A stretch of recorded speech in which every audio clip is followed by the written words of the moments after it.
كلمة otter أو لو هتنطقها بالبريطاني عادي خالص ما عنديش مشكلة. otter من أهم المقاطع الموجودة في اللغة الإنجليزية، لأن أنا النهاردة هطلع لك منها كلمات تانية مهمة جدا ومستخدمة بكثرة.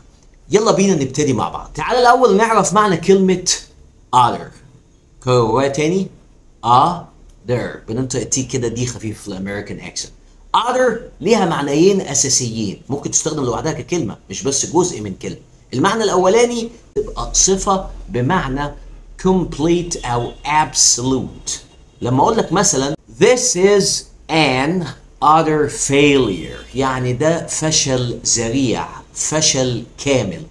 أو مثلا لما أقول لك I've got utter confidence in you يعني أنا ثقتي فيك ثقة غير متناهية أو ثقة كبيرة جدا، ثقة كاملة.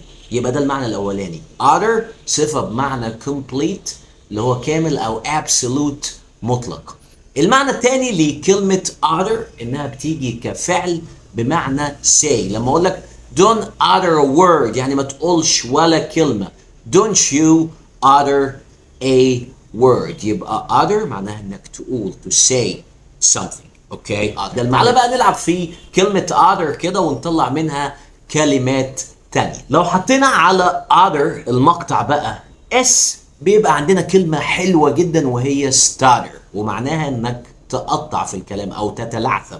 يعني مثلا I used to stutter when I was a child. I used to stutter when I was a child. كنت بتلعثم في الكلام وانا صغير.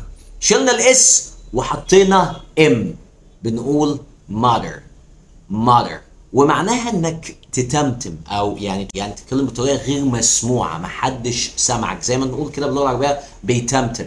يعني I've heard them muttering about what happened yesterday. انا سمعتهم بتهيألي كده بيتمتموا عن اللي حصل امبارح. او I couldn't understand him he was muttering. انا ما قدرتش افهمه، هو كان بيتمتم بالكلام بيوشوش في نفسه بيتكلم بصوت واطي. واخيرا لو حطينا بي بيطلع معانا كلمة butter واللي هي الزبدة، اغلبنا عارف كده، لكن انا النهارده جايب لك ليها معنى تاني حلو جدا. butter ممكن تيجي بمعنى انك تتملق في شخص او زي ما بنقول بالعامية المصرية كده تثبته. try to please someone بتحاول تبسط واحد، بالذات لما تيجي مع up. when my wife butters me up I know that she wants something. لما مراتي بتحاول تثبتني أنا ببقى عارف إنها عاوزة حاجة. يبقى butter someone up, butter me up, butter him up, butter her up وهكذا. تمام؟ باقي بقى سؤال، إيه يا ترى معنى gotter؟ سيبولي في تعليقات، ولو الفيديو عجبك شير ولايك وسلام.